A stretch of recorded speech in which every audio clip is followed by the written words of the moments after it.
Hello. Hello. We want to start right off the bat with a little preamble/disclaimer. This is a podcast about recovery, ran by two comedians in recovery. That's it. Everything we say is based on our personal recovery journey.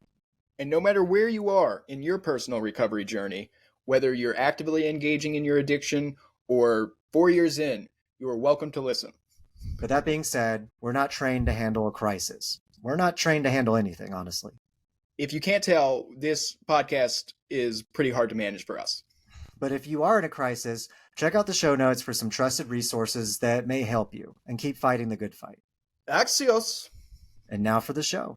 Functioning. Functioning. Functioning. Functioning. Functioning. Examples of functioning. Navigational sensors aren't functioning. Glad to see you still fully functioning. Hey. I'm sorry. I'm sorry. Oh, hey. Hey, Hey. I'm sorry. Yeah. You say that now. At that meeting, it was 2.5 hours long. That's a long time. That's like Yeah. Orthodox church service. Yeah, it felt like that. There was a lot of chanting. And Mostly standing. I definitely had to atone for my sins. Yeah, it was long. It was a long one. It's been a hell of a time Well, I'm glad that serving the bottom line. it's over, or is No, it just getting started? it's kind of over. The thing about work that sucks is that when you're good at it, it means you have to do more work, which I genuinely hate about work. But if you're bad at it, then they take the money away. It's this Eventually. really fine line that you have to ride. Yeah, you have to be kind of good, but not so good that you get more work, but not so bad that you get no work. You want to get Right. a medium amount of work. And so now I accidentally did good. Oh, And no. I know I'm pretty good at doing mediocre work. Something I pride myself on, but not too much, just a little bit, just enough. And I don't know. I did too well today. And what sucks is I really phoned it in my opinion. Well, did you tell them that? No, you can't be that transparent. I had to be eager with how mediocre my work was. Oh, And then okay. they were like, this is the pun thing. I told you about the pun thing, right? The what Where thing?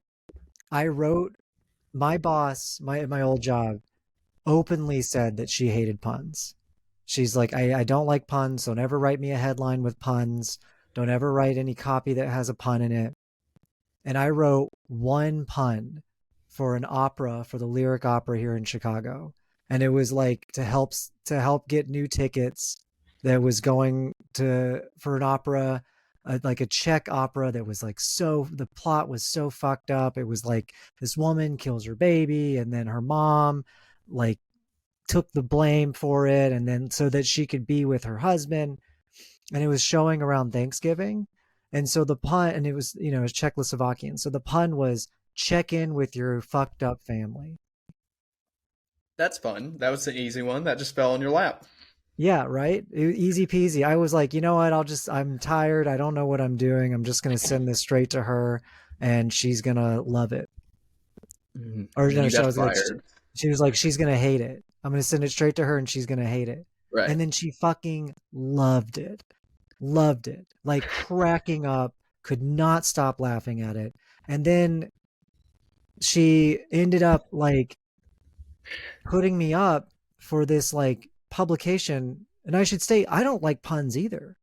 I think that they're really cheap and kind of like boring. And like anytime I think people who love puns, like really love puns, I just imagine like the same kind of people who get like way too intense about board games.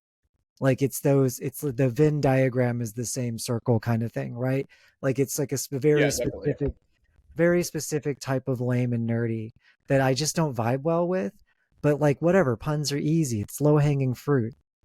And she loved it so fucking much that she recommended me to talk about puns in advertising for Oh a no.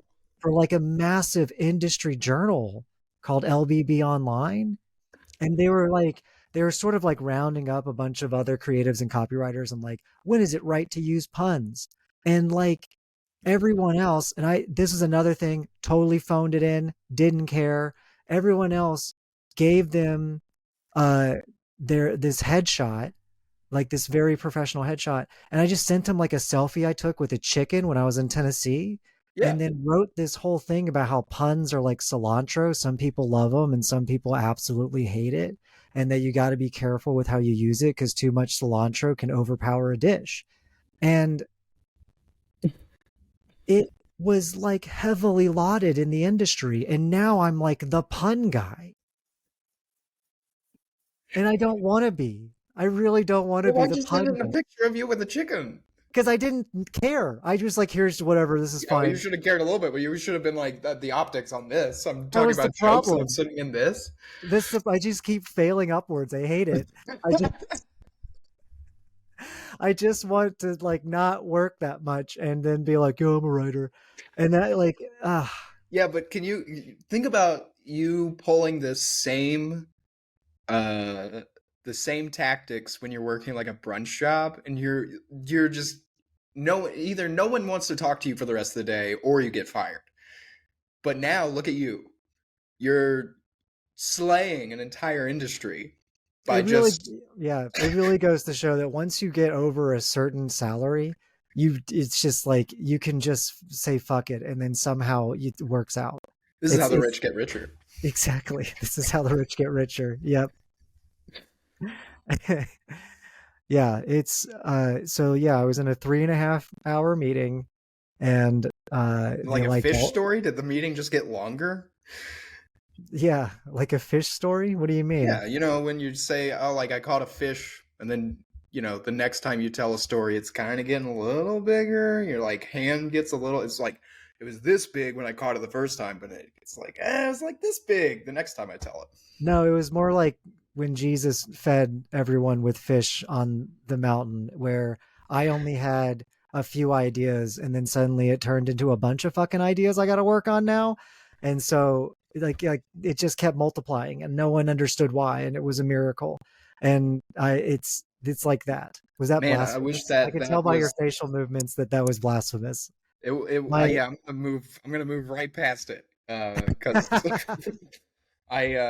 although I will say, I wish that our when we do doing stand up together, I wish our joke writing sessions were anything of that kind of caliber of miraculous.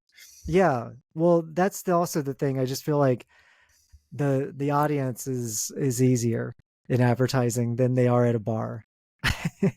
Well, yeah, I guess you kind of have their undivided attention more so than in a bar where you go, "Hey, everybody, do you want to keep betting on sports, or do you want to hear my little cheesy puns?"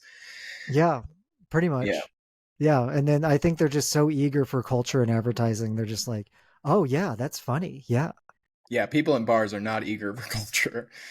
They don't want to hear They're about cultured out. your They're sex cultured out. life. Yeah. They have too much culture is the problem. Yeah, that's true. Actually, you know what? Now I just say that out loud. I think that is kind of a weird element to stand up, where you kind of just you're like you hold people hostage to tell them about your most intimate details of your life. Why don't you just Yeah. go to therapy? Why is that a thing? Why do we do comedy? Yeah, I really hated when people are like, "This is my therapy," and it's like you're just Like you throwing need to this go on to us. actual therapy and then Yeah, come back. exactly. Because and also you're just ignoring the craft. And that's what we're supposed to be here for. Whereas now I'm doing the craft in therapy because I'm not doing stand up. Yeah, that's how it was with my therapy too.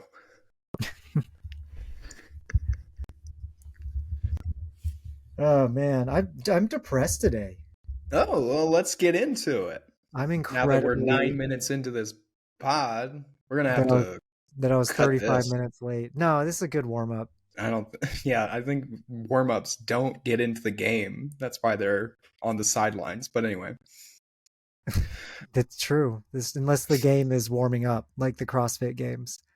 Uh, I yeah, don't think about that too hard. I don't want to. But why don't you go ahead and let's just get into the therapy of this. You left me hanging for over 30 minutes while I um, wrote down everything that I could about 17th to 18th century Russian history. So let me just switch off that part of my brain. Why don't you just tell me about your problems? Dude, those are big years in Russian history. That's like a You big, could almost argue that they were the biggest years in Russian yeah, history. they're up there. They They're had up there with like 1918. They're up there. yeah, they're up there. Yeah, They had the 1918 and Great Famine, 1990 or in 89. Yeah, 89. that's when the Soviet Union collapsed. Russia has a storied career of just but it's funny that because it's Russia, anything that happens in Russia that is particularly interesting, it becomes kind of the most interesting thing. Like, man, there was a war yesterday. How many people died? Well, it was Russia, so millions. But it wasn't even a dent in their population. Yeah. So, um yeah. Wow, that's depressing. but can Yeah, I tell you about like let's do a compare and contrast before you get into your problems because no, let's there talk was about time because that's I think that's the subject today is we're talking about time and history and depressing history, the Russian history of an alcoholic, the these are the time of Dostoevsky days troubles. of Yeah. our lives. Yeah. Yeah. These are the Tolstoy of our lives. Exactly. Yeah. Yeah. Yeah. Well, in Jody's These Russian Lives. What's going on with you? Wait, you were going to tell me something. Oh yeah, I was going to tell you about the time of troubles, which was another thing where you go, okay, so Russia had a famine. It was the worst famine in Russian history. And That's you go, troubling. do you mean you guys see you got to stop with the puns. You're gonna get promoted in this podcast. If you tell, when you say something like it's the worst famine in Russian history, I think that most people's reaction ought to be, oh, do you mean the worst famine in history? Because that's what you just said. And you would go, yeah, it kind of is. People are like eating their babies. And also, I think that like almost you could stop there. Probably it got so bad that people were eating their children.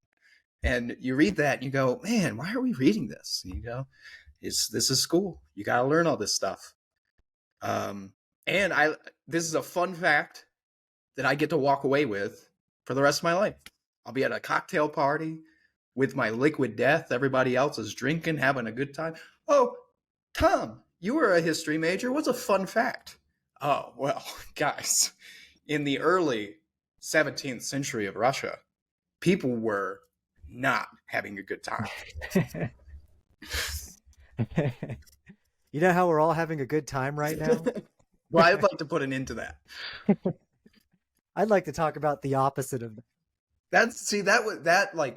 That encapsulates my stand-up career. So you go into a I would bar, agree. everybody's having a good time.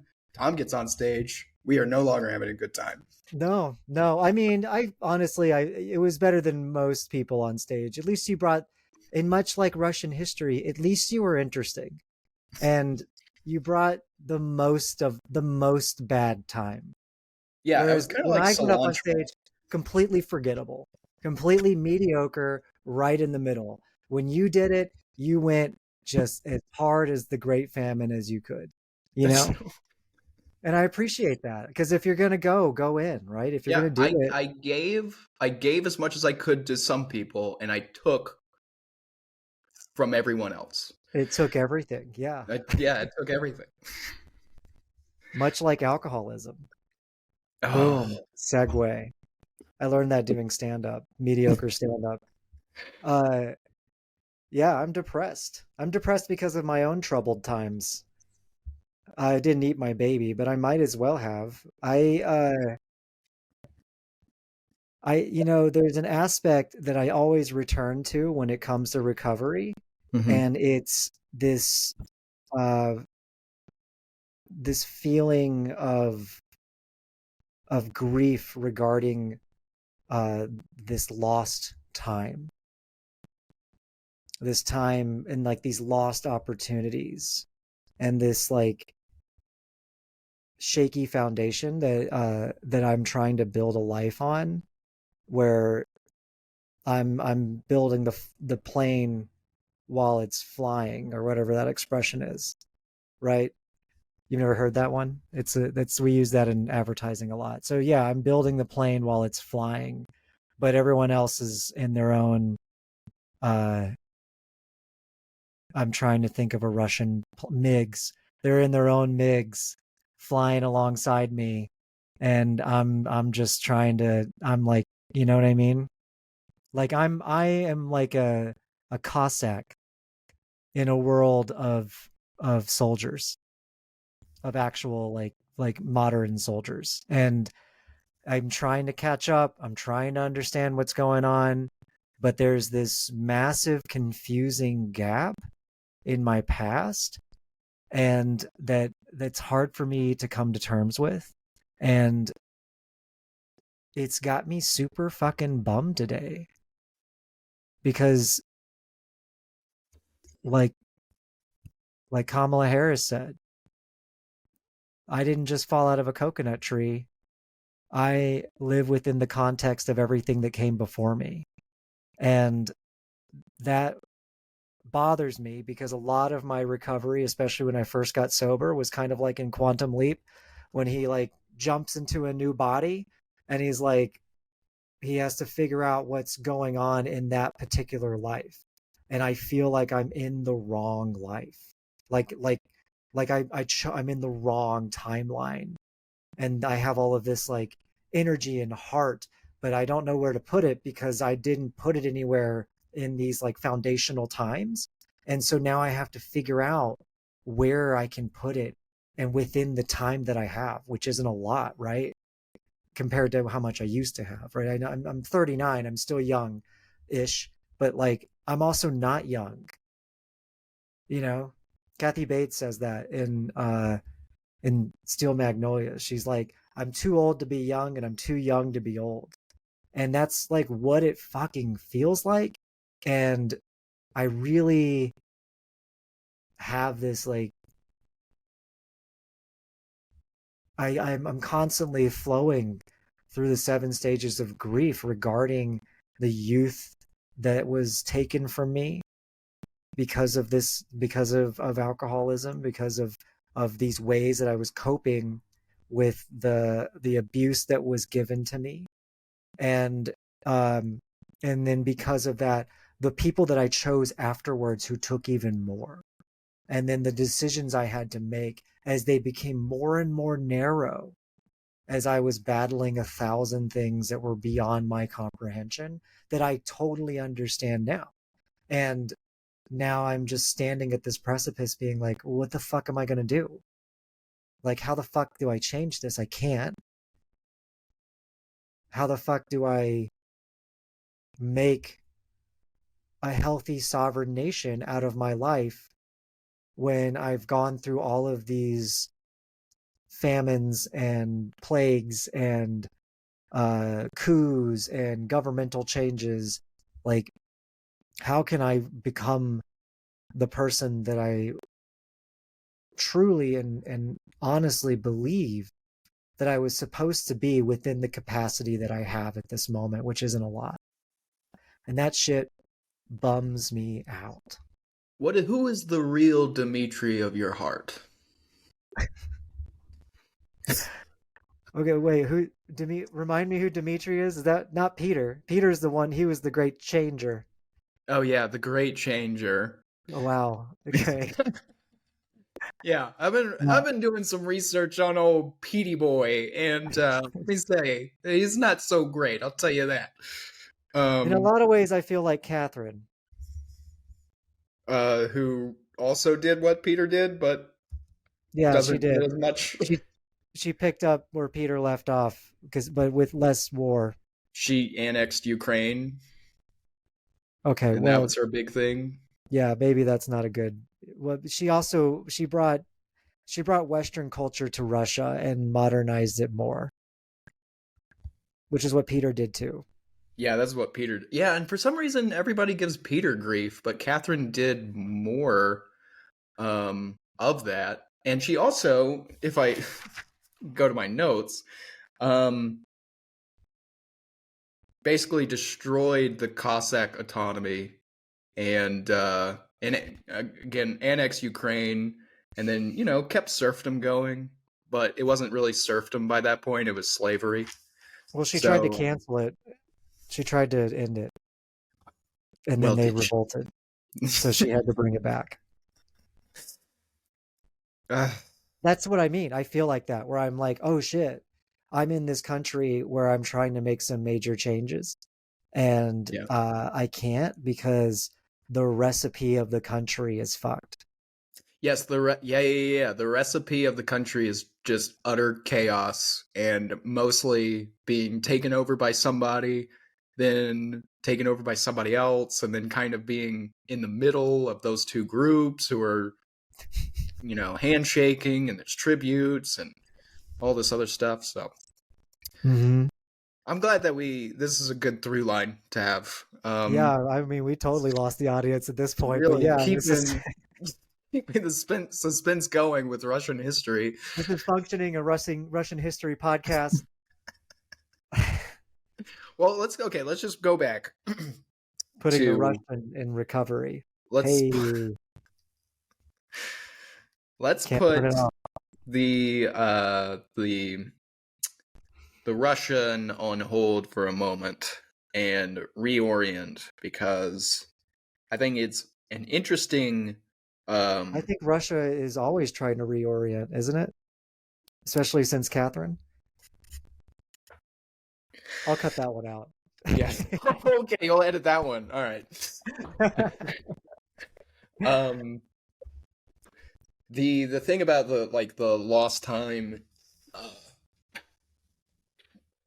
aspect of recovery is, I think it's one that's more or less universal, just because people, no matter what, have to kind of wrestle with, time marches forward always for everyone. That's annoying. And did you say it's annoying? It's super annoying. Yeah. Well, you're telling me. I watched Left Behind today, and every time I watch a Kirk Cameron film, I get like transported back to being 17, and I'm going, man, I've wasted all over a decade of my life chasing, I don't know, like not really being myself. Not to say that Kirk Cameron is the true me, but I don't know, there was a lot of stuff in my like late teens, early 20s that I liked, all that Christianity stuff, but I kind of like shoved it down so that I could just keep plowing ahead with stand up. And you lose a lot of yourself in, I don't know, you just get like caught up. And but the thing is, and this is something to keep in mind, I think, for anybody, is there's only so many things we can do. There's only so many avenues in life that we can like kind of receive and walk into and enter. Like, I think it's a bad idea to tell people and to have it ingrained in us that the world is full of possibilities and you can do whatever you want. Like, kind of, but there's only so many things that you can be good at, and there's Yeah, only so within many. reason. What's that? Yeah, like it's always within a reason, like within reason. Yeah, Like yeah, I'm yeah. 39. I'm not gonna be able to join SEAL Team 6. It's not gonna happen. I'm not gonna be a professional jujitsu athlete. It's just not gonna happen. Can't do it. The time is not. It's just not there. Right, but I think that it's sometimes it's a good exercise to go back, and I've done this a couple times, where you go, if this one thing or these two things had been different, then I would be different. And you go back and you do a like kind of an imaginal exercise. And I don't think it's fair to Imaginal? yeah, whatever, dude. Okay. Whatever you're gonna mess up the flow by getting into semantics? Sorry. Yeah.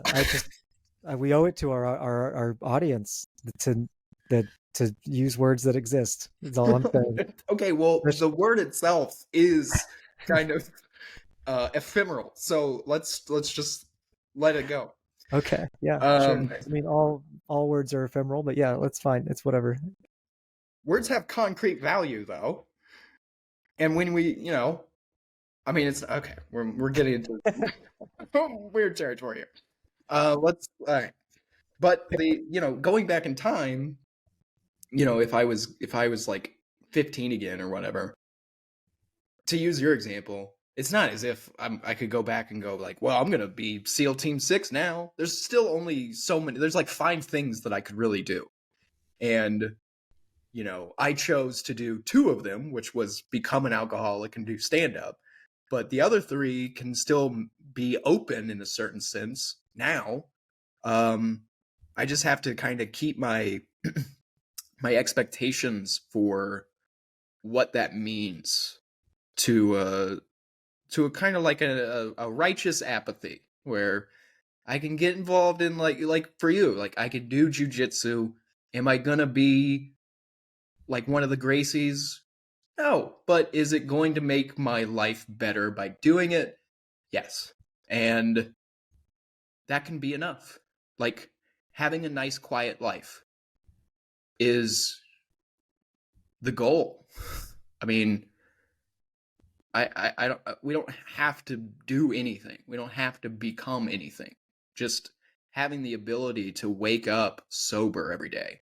Wow. And yeah, it sucks that, 10 years, 20 years are gone that I was not waking up sober. And I did that to myself, and I have to kind of mourn over my own cause and effect. But I don't know. It's hard to. It sometimes it that weight of I lost all that time because I chose to lose all that time hurts. And having the ability to forgive yourself, but also kind of do what you can with the time that you have now. I don't know, is the depressive feeling coming from just not being 26 again anymore, or is it coming from like concrete stuff that you can point to in your timeline and go, I missed that, I didn't do that, that I messed up, or which is it?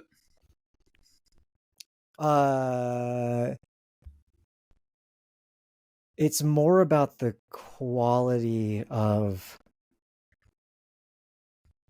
everything Of your life now? Yes. Okay. Like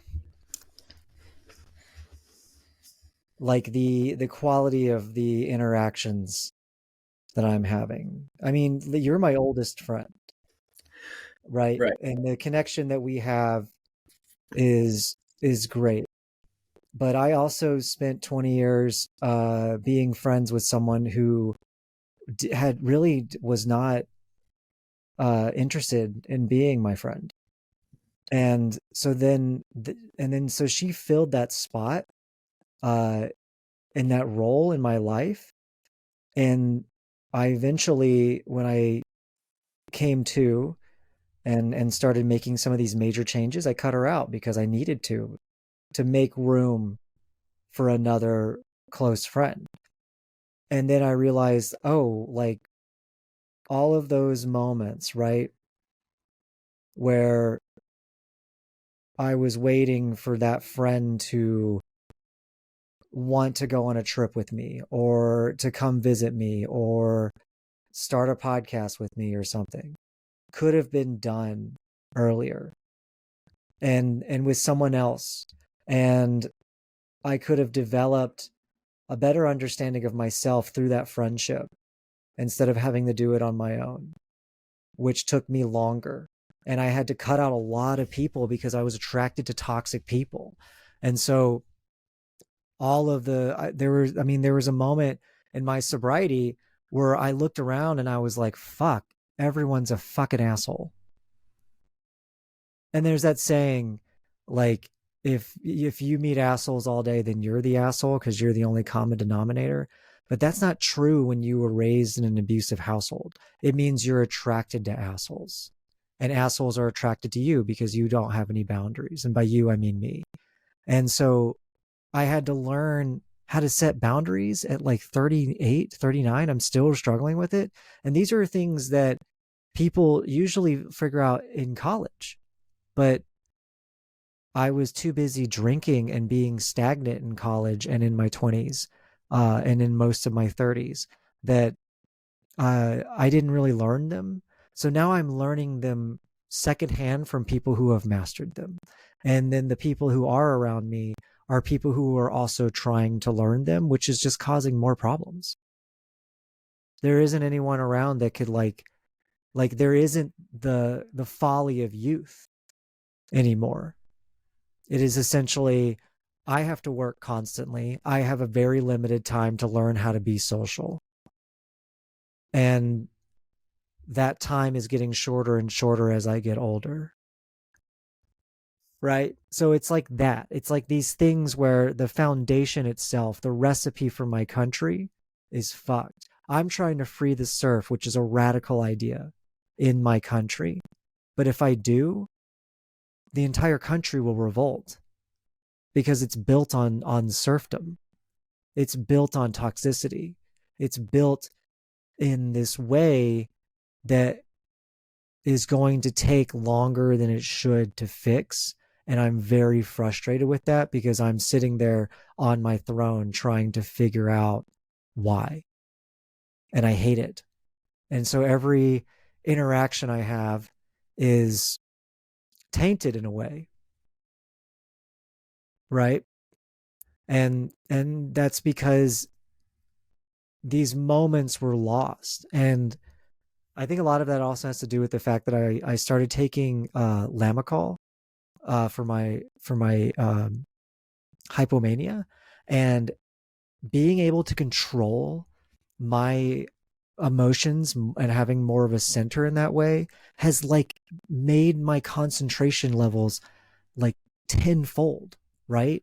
Like I'm starting to, like I always used to say, I struggled trying to get to the third joke. I could do the setup, I can do the first joke, ha. I can do the second joke, ha ha. But I can never really wrap it all up into that big laugh at the end that like complete the major thought. And now I can. But who the fuck cares? I'm almost 40. What the fuck can I do that with that now? And I'm looking at my job, I'm looking at my career, I'm looking at like even my own home is a total mess. And so now I got to spend all this time not just not thriving and instead making up and trying to rebuild with what I have. It's like that scene in Apollo 13 when the guys are like trying to make an air filter for the dudes in the ship, and they go up to a table and they just drop a bunch of like random supplies and they're like, this is what they have. That's what my life is right now. What can I make of it? And I'm not even smart enough to do that because I didn't develop the skills that would make me smart enough to do that. And so I'm basically playing my game on hard level without ever, like for the first time ever. When I was already playing it, I was the one who made it hard. Now that I'm by drinking, now that I'm sober and even 6 years sober, and I finally found like all of the right medicines and all the right routines, I'm looking at my life and I'm like, oh, it's still hard because of my drinking. I will always have this weight dragging behind me. And that shit, it some days it just gets to me. and it makes me like sad and depressed, and there's nothing that can be done about it, right? Like you're like, and what's, I can never say her name right because I'm too stupid. Shadron, Shadron, yeah. She writes in When Things Fall Apart that it's important to have an unconditional relationship with reality at all times and try to nourish that unconditional relationship. And when you're drinking, I when I was drinking, I was always in this dream state. Oh, I'll do this, I'll do that. I'll have time for that. Oh, next time I'll do this. But it never occurred to me that there would never be a next time. It never occurred to me that, like, it was like in my mind I was living a different life of a person who wasn't drinking. And now that I'm sober, I'm like, oh, that person never existed. That time will never come, and that time is past. And now I'm looking at the shards, the broken cookies of my life, and I'm trying to make something out of it, trying to make like something delicious. And it fucking sucks. That's really all it is. There's no answer to it. My therapist is like trying to get me to understand radical acceptance, but I don't want to. That's all it is. I just don't want to. Right? You know, it's like it's like Left Behind. In the end, I was the one who was left behind. Thank you. And I'm going through the the clothing of the raptured, trying to see if I can scrounge up what happened and trying to save my own soul. That's what that series is about, right? It's about the rapture or some shit. Okay. Yeah. Yeah. Who is that? Kirk Cameron? Yeah. Oh, okay. Yeah, the pre-millennial Christianity. Pre Y2K Christianity? No, the book series was pre-Y2K. Oh, I'd see one. Yeah. Okay, that's fun. Um, Gen X Christ? um, He's got like a soul patch. Yeah, you can't stop. You can't stop thinking about Gen X Christ. He's got like a lizard tattoo and like some barbed wire. Yeah, well, you're making me think of that King of the Hill episode where Hank goes up to the he's the rock and roll Christian guy and he's like, "You're Yeah. not making rock and roll better, you're making Christianity worse." Yeah. Um or you're not making Christianity cooler, you're making rock and roll lame. Yeah. Which is a great line from Hank. The thing that I really, I guess I can resonate with a little bit, to a different degree, because maybe I don't know if I was just more aware that I was, or maybe you can resonate with this, or maybe this is more to your experience. But when I was making all the decisions about stand up, and then, drinking wasn't really a decision that I was making, right? It was just something that I was doing. Although, I mean, it was a decision, of course, but it wasn't like an intentional decision. Let's get addicted to alcohol.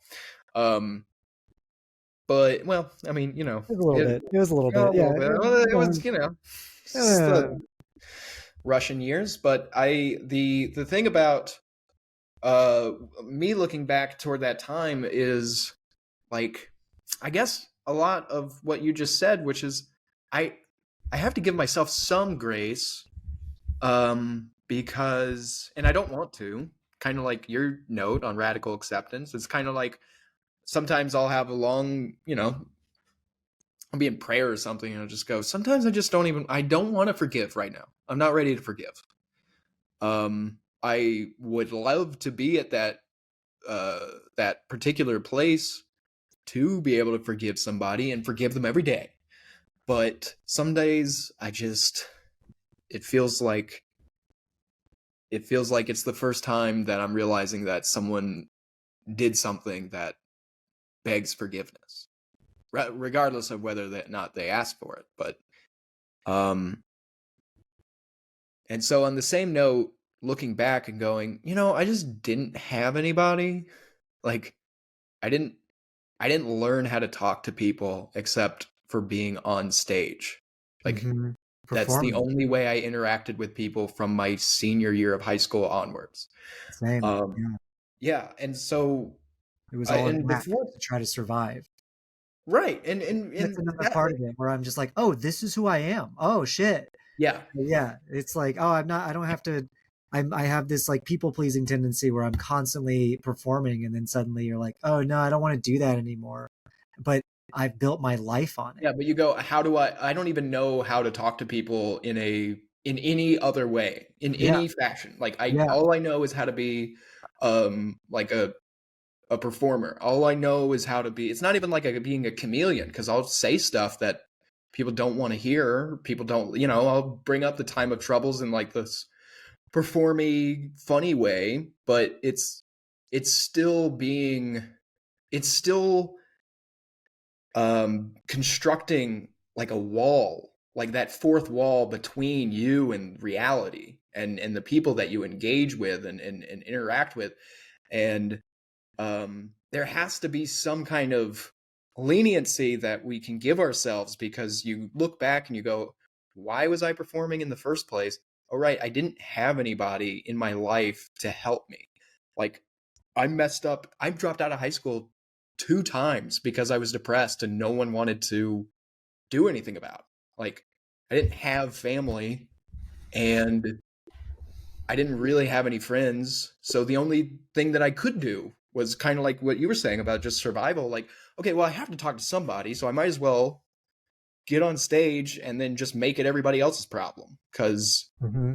um, that's a lot And of you're what like, oh, stands. making people laugh seems to make people look at me, and that's the only thing I want. Yeah, I was saying, man, and But it's you frustrating. develop a really poor network of connections in your own brain, where you go, all right, well, the only thing that I can register as good is getting laughs and getting attention and doing it that way, in this very, very intimate way that you're not even recognizing how intimate it is. But then, when you stop doing that, when you get sober, when you want to start building a life that's not grounded in that really weird way of interacting with the world, where you're kind of not even a part of it by like nature of that kind of work that you do, where you're just constantly pointing out stuff. Even if you're pointing at yourself, you're still like, it's like this schizophrenic way of being, where I'm pointing at me as me, but that's not me, but it is me, and it's actually you. And all this other stuff is going on, but you're not really engaging with the world. You're not living life. You're not participating in reality. You're making fun of it, or you're being a little detached in an unhealthy way. And then when you want to attach and build connections with community and people, and you just don't have any, like, I don't, what is a boundary? What does that even look like? And how do Yeah. I establish them being healthy? Because all I know is to not have them, or get really, really angry when someone has kind of crossed the boundary that I didn't even know that I had. And so you're stuck in this weird place where, oh my gosh, I didn't grow up. I didn't Yeah. realize that I was supposed to be growing up, but no one told me that I was supposed to grow up. Yeah. And no one was around to help me grow up. And even the people that were around when before they all left, they weren't really grown up either. So I don't know. It's like, Well, you who got, cares about the clown, right? Who's gonna when the show is over, who gives a shit about the clown? you That's just got kind to of get how on the railroad tracks and go to the next town. they just turn into a hobo. Yeah. Yeah. And then there's also like that third option where when you do set a boundary, the people that you're with flip the fuck out because they're so used to you not setting a boundary, That sucks. That always sucks, man. which develops this very confusing take of being like, wait, am I setting a boundary, or am I being mean, or am I, like, what is happening? Yeah, And yeah, then, you're not sure how to react to somebody freaking out because you started asserting yourself. yeah, yeah. And it's like, it's so confusing. And then on top of that, you have to work and pay bills, and Trump is president, and your rights are under attack, and the train is fucking late, and you got to go to class, and you got to read Russian history. And it's just like, fuck, man. Yeah. The time to learn this is past. And now I got to learn it on top of all this other shit. Yes. That uh, like I'm losing my mind because and my fiance has to keep like calming me down because I'm back in college because I'm trying to get my life back on track and actually do a career and like vocation and stuff, but I don't have the necessary coping skills to deal with like undergraduate work because in growing up in my house, like if you didn't get 100 on everything, then someone's gonna lose it. And that just is in the back of my brain of like I'm the most stressed over nothing. Like people, I don't know if that tracks with what you're talking about, but just Oh, not yeah. having the ability to go, you know what, I'm 30 years old and this is undergrad. It doesn't matter that much as long as you're not failing, and just take a breath, relax. Like, I'm sorry you can't hang out at the dorms. Not that you even want to do that, but like it, you have other things going on in your life. You're an adult. You can't just focus completely on school. Not like everybody else that you're going to school with. Not that they're doing any better, but But it's that's fucked up. That's the thing that's like, yeah, but like, what if you could? What could have happened? You could have been a contender. Like, that's how I feel. Like, that's the fucked up thing. Like, what if? That's the thing that, like, that's where the grief kicks in. That's the, like, whatever, the negotiation, or I don't know, but it leads straight to anger for me because anger is the only emotion I got. And it's just like, yeah, me too. it's just so frustrating to constantly feel like I'm behind in so many different ways, that it's like I'm trying to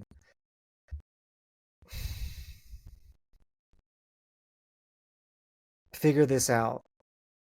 Like I'm improving my life, and everyone else has a script, and I know that they don't, and everyone else has like their own shit, but they definitely have a different foundation of, like, they've been to more improv classes than I have, and I'm sitting up there on whose line is it anyways, while I've only taken like improv one, and I'm up there with like the best improvisers ever, or just people who are more grounded in who they are, so they know how to react, whereas my reactions and the things that I've trained aren't grounded in the right things that I want.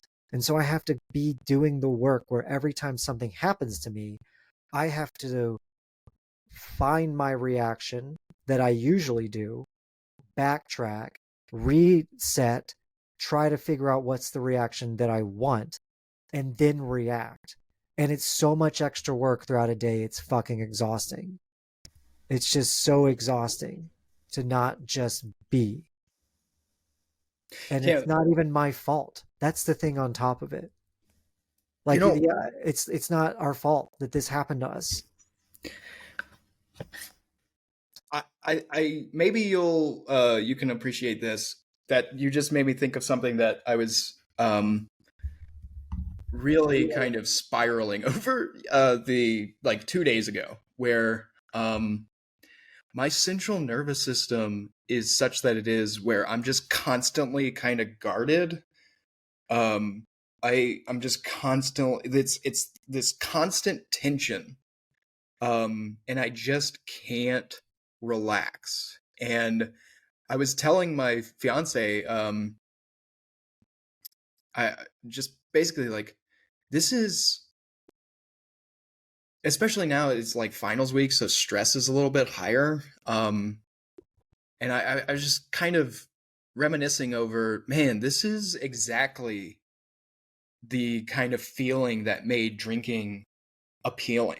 Because at the very least, I could kind of turn off all these different switches where we're going like, kind of like like I'm, I have to like inner monologue every situation so that I feel like I'm getting it correctly. Like I'm having to like go through a script in my head of normal interactions that people just seem to have naturally. Um, and I'm behind because I haven't really interacted with anybody my entire life.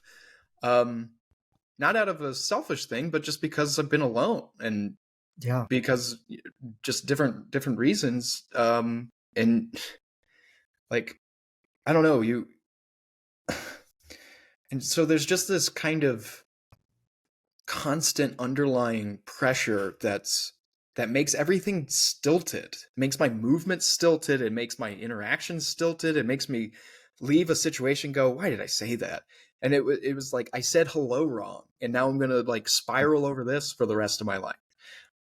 Yes. Yeah. Which is that's I mean I think that's more neuroticism than maybe what you're talking about, but it's just No, like no, I say hello wrong all the time.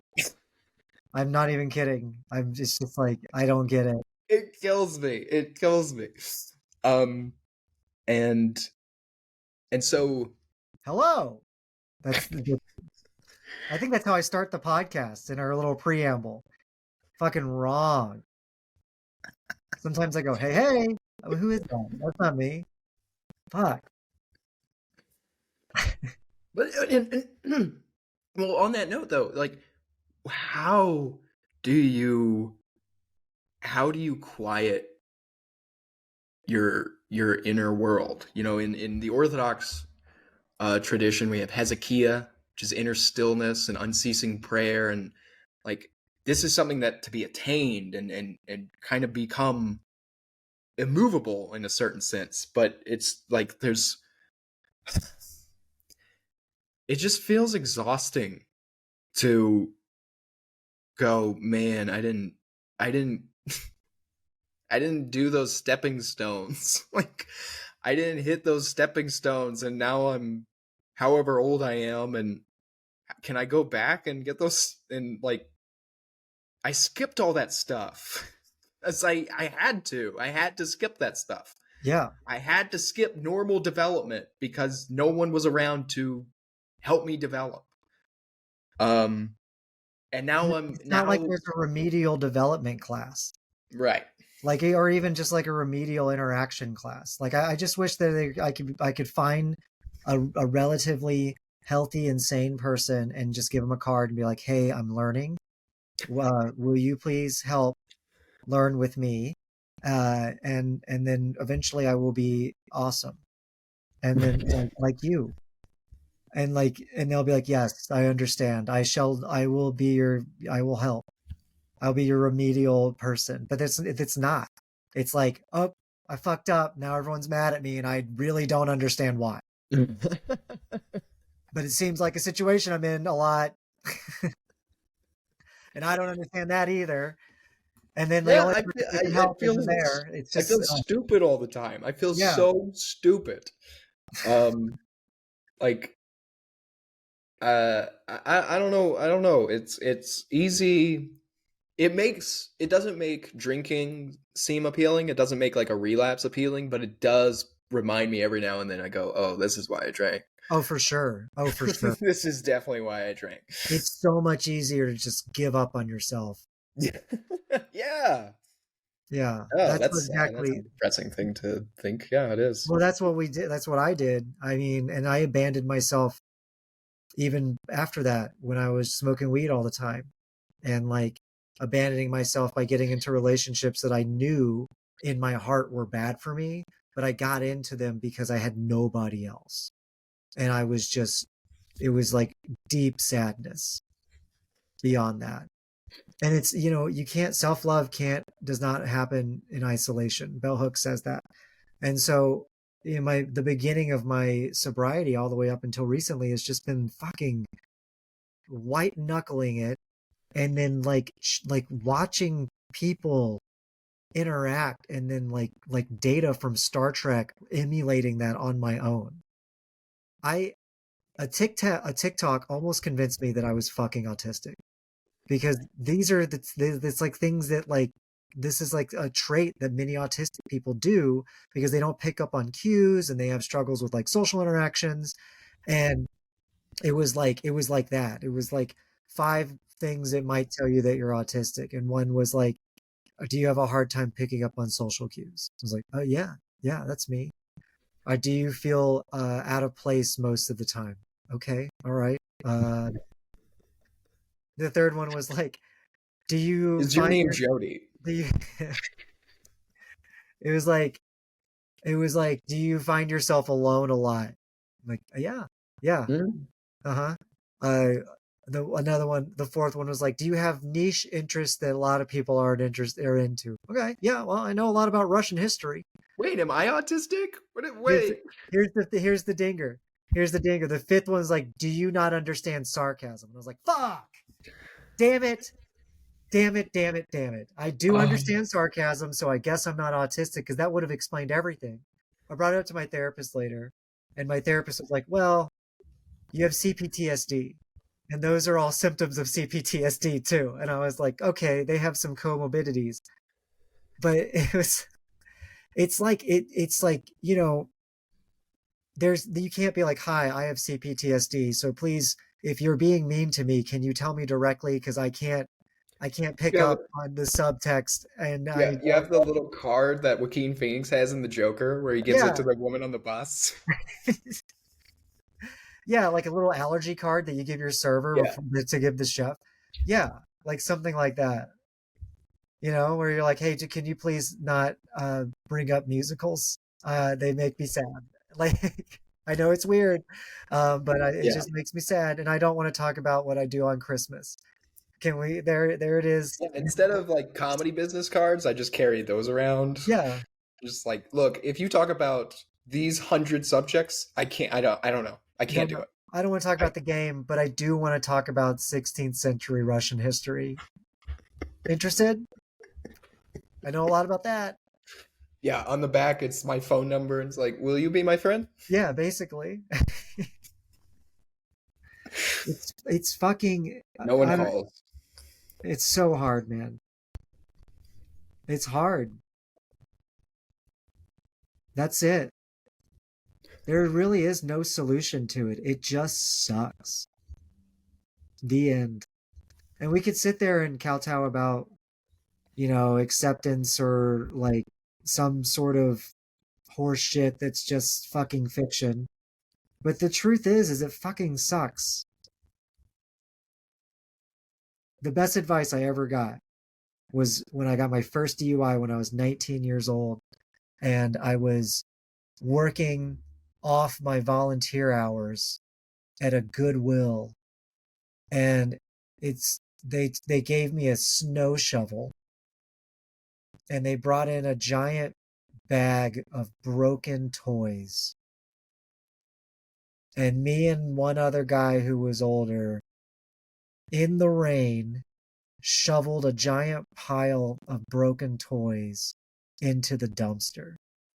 Which, if that's not an analogy of saying goodbye to your youth, I don't fucking know what is. And I was like, I go, man, this sucks. And he just went, yeah. And then we kept shoveling the toys into the fucking dumpster until it was done. It's like the opposite of a Christmas story. It was actually around Christmas when this Yeah, I'm happened. sure it was. It was I'm full sure of it fucking was. rain. Um, Talk about, that's some Russian literature right there. That's a Dostoevsky ending if I've ever heard of one. I actually don't know. I've never really read that much Dostoevsky, so I don't. It sounds depressing, so that's where I went. Are you getting the book? You're gonna like flip to it, and it's gonna be like the ending of his most famous short story.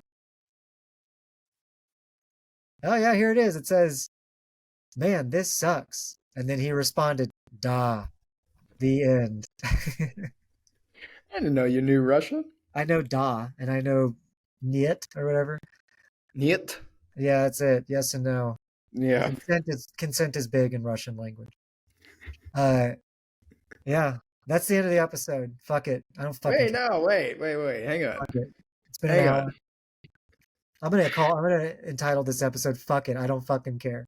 Yeah, well, I have to step in because we're gonna cut the first 10 minutes. That's out. Share it with So your we've got a fucking couple more friends. minutes. I just want to step in. Jody, I feel like, you're on the ledge right now, and I think it's okay to every now and then tell someone who's on the ledge to not jump, but that you're wrong.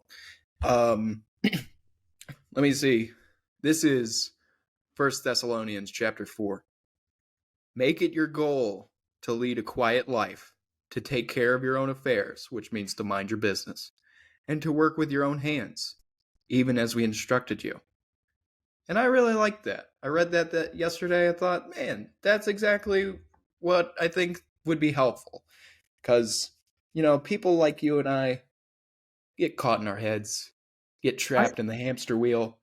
And no, Jody, My soul is too loud for a quiet life. no, I deserve I think that you're picking up the wrong vibes from the internet. You need to get off TikTok. You need to get off I'm Instagram. You listening need to my heart. I deserve more, and I need more in a quiet life. Why? What I Why? gave Your heart, myself I by think your being an heart alcoholic. it has a lot of bramble on it and it's telling you all the wrong things. You I don't literally have a need podcast so that I can speak more. Like, I'm not trying to be quiet. I've been quiet for too long. I never stood up for myself. I never invested in myself. I never did any of these things to push myself, to push my soul, to reach my potential. I led a quiet life, and then people walked all over me and then abused me and hurt me. But that's different than a quiet life. Like a, a, a quiet life doesn't mean being people's doormats. Like, I have that problem too. I let people walk all over me too. But I think that there's a real call, an invitation for everybody who's been walked all over to go, you know what? That sucks, but I don't have to be like that now, and I can have a quiet life while having boundaries up. And actually, if I mind my own business, maybe other people will too, and I'll start cultivating this this kind of internal quietness where if I mind my own affairs enough, then if people start getting into my business, overstepping their boundaries, then I can, be a little gently. I can say, hey man, you need to step off. You need to get out of here. You need to go home. You need to go find, somebody who cares about your problems because it's not in this house. It's not in my heart. Like, Lord, forgive you for you know not what you do, but get out of here, scram, you know? And so I think that is different than going, I have been stepped on for ever how long, and you go, you know what, I have. That's okay. I got stepped on because I didn't know that there was a different way to be. And no one told me that because it was easier to not tell me that and continue stepping on me than it was to tell me that I had a choice and I had autonomy. But now I know that I do have a choice and I can start, activating that choice in my current life while not necessarily being loud or like bombastic, I disagree.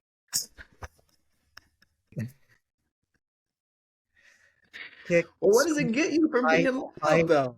Be mad at the people who took advantage No, of you. why? That's gonna weigh you down. It's gonna consume your flesh. Anxiety will consume your flesh. Take it from me. I'm tense all the time. That means that's why I'm sick.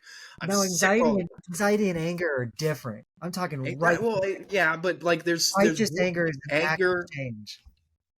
It's all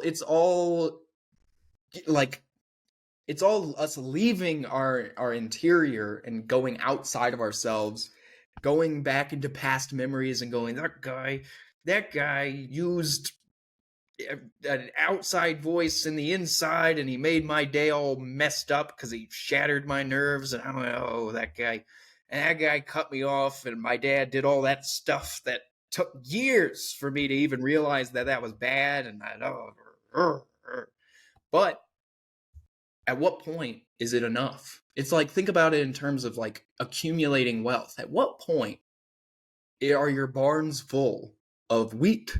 And can you stop accumulating wheat? Can you stop now? Can you go inside and relax and just be Okay, content with what you have and like let all that stuff go? when it's done, when What you what's when, done? when it's done is when it's done. It's Well, done but who decides when it's done? If you decide when it's done, then it'll never be done. when you're done cutting out all of it, like a cancer. You snip those connections. You grab your grandmother's fabric shears and you just start snipping. And if they have a problem with snipping, you start stabbing. And if they have a problem with stabbing, then you start gouging their eyes out with it because those shears are huge. And then you just by snipping, I mean blocking them. Yeah, your dad Okay, treated okay. me I was like gonna a ask like, what is this? What's the your dad. analogy mean? But okay. I'm telling people I'm fomenting murder. I'm telling people to go kill the people who hurt them. No, I'm saying block them, cut them out, cut anyone out who didn't treat you the way you were supposed to be treated, and cut anyone out who does it, who has done it, and cut anyone out who's doing it currently. Who, no matter how much it might hurt you, because you have to burn the forest down for it to regrow. And then when it does, then you're done. When you're done getting it all out and you learn how to protect yourself the way that you never were taught, then you do. But that's where I'm at. I'm at the learning how to protect myself to allow new growth in my life. And it's the hard part is not knowing how to recognize that new growth. I blocked everyone. I fucking blocked my dad. I haven't talked to my mom in like 6 years, right? I don't talk to anyone in my family. I don't talk to I don't talk to my friend for 20 years. I told you the only people I have the two longest connections I have are you and my therapist who I've been going to for 6 years. And honestly, she's on she's on thin ice. Because she told you about radical acceptance? Yeah, it's because she doesn't seem to be on board with what I'm talking about.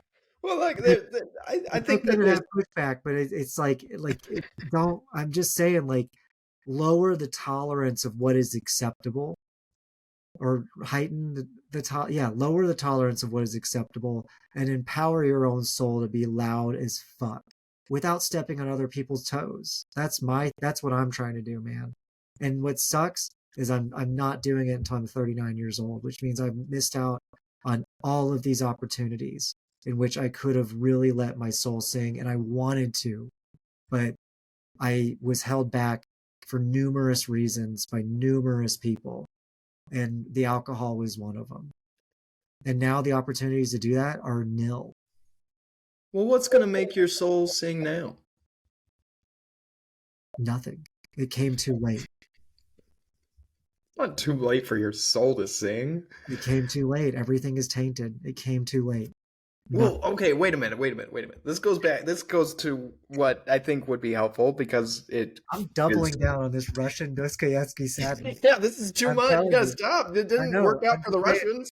that there is no solution to this. It sucks. The Well, end. okay, wait. Dostoevsky also was he believed that humiliation was the um the crux, the core of the Christian life. And so to be destroyed by suffering and pain and humiliation, that was like a prerequisite for Dostoevsky for being Christian. And then also from being like tempered by that suffering, pain, and humiliation, from that, he extends the humility that became a part of his soul because of all what he went through, that allowed him to see humanity for what it was, and he like cherished humanity in a lot of ways, and he didn't, I don't know if it really comes across that he like respects humanity in his work, but it's like he understands that we're all diseased. We all have pain, we all have suffering, we all need to be treated with respect. And that, yeah, that does extend to yourself. But like when we're talking about cutting people off, I think that's really important to do, but it's also, I think it needs to go a step further, which is forgive them so that you can actually let them go. And you, like, recognize that we all have hurt somebody, and we've all hurt ourselves. And if there's no forgiveness for the people that have hurt us, then I don't necessarily feel like there can be any forgiveness for me. So if I can become a part of that, like, all right, uprooting the passions from my heart has to be kind of activated in this full way where I can appreciate that people that hurt me are human, just like I am. And they hurt me in such a way that like took a lot from me. But I think there's something to be said about I can have that back if I let them go in this way, you know? And like really trying to appreciate that, wow, all that pain that I went through, all that pain that I put other people through, that is humiliating. And I can really see myself in that. And I don't come off great no matter what we say about having leniency about, oh, no one was there, no one helped me. Well, okay, that doesn't excuse my behavior. And maybe that is enough to realize like these people who I don't want in my life anymore, they kind of sucked, but I kind of sucked too. And we're all just maybe not even doing our best. Sometimes we're like really malicious, but that doesn't have to be a part of my life anymore. And by letting them go in this way, I think that really opens you up, you, Jody, to a life that can be full. Like, you don't have to necessarily like dwell on anything really. You can step into a world where your soul can sing just because it exists at all, you know? And you're not bogged down by all the stuff that gets in the way of your crescendos and stuff. I don't know music terms, but like That's right. That was cool. That was a cool analogy. you can I think your soul can sing just by being alive. I mean, I understand what you're saying. I have two thoughts. One, Jode Kaeskdi. Two. All right, that's a worthwhile thought. Okay. I would write that down. Thank you. Two, I have three thoughts. Two, I understand that the only thing that we all share is the pain of being alive, which is a beautiful thing because within that is the compassion of understanding, which is what I'm saying. This sucks. Yeah. The end. There is like the idea is also to not placate into the circus and to understand that there is a need for an unconditional relationship with the reality, to accept what is actually happening and what is going on directly, because it's so dangerous to get lost into the hopefulness of what could happen and what's coming down the line and what did happen. Like I understand about dwelling. My third thought, what I'm struggling with is this concept of forgiveness. Is forgiveness, to let go, synonymous with indifference? Because to me, I feel that you don't have to forgive them, but you don't have to hate them, because hate is the opposite of love. But indifferent, well, isn't it? Whatever. Hate is love. It's the same thing. But indifference is the true letting go of the person who hurt you. Because that I can achieve. But that's, to me, to forgive them, what? Apatheia, dispassion. Yeah, I mean, to forgive them feels like is to also discredit the person that was hurt, the past self that was hurt. It's to discredit that pain and the foundation that was set there. So to be indifferent to them and be focused on the foundation that I'm laying now and the moment that I'm in now. That's something I think Jodorowsky would believe in. Maybe I'm going to call the podcast Jodorowsky. I don't know. That actually, honestly, coming up with that kind of lifted my spirits. I'm not depressed anymore. I believe in everything. You're cured. It happened. For therapia. It was all it needed was a portmanteau. I think that, I don't know, I would push back against that a little bit, because to forgive is to acknowledge that there was pain done.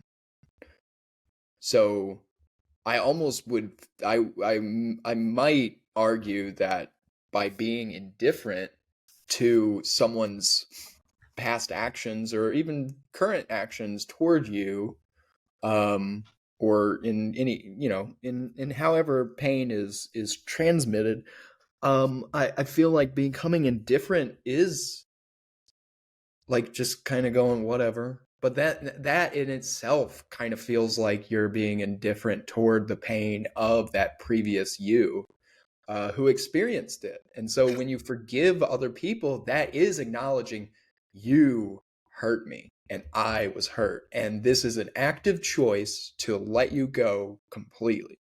I mean, it's a practice. You can't just, like, forgiveness isn't something that you just, it's like Rome wasn't Fucking hate how forgiven right, in a day, but like, really hate how right you are. I hate it. I hate how right you are. You being right sucks. It's it. That's the end of it. It just sucks that you're right now, and I hate that. I hate that, and I hate everything. I hate it all. That's it, everybody. hey everybody, thanks for tuning in. Catch us every week. Yeah, that's the end. We're not kidding. That's the end. Catch us next week. Maybe it'll suck less. Who fucking cares? Axios. Yeah, keep up the good fight.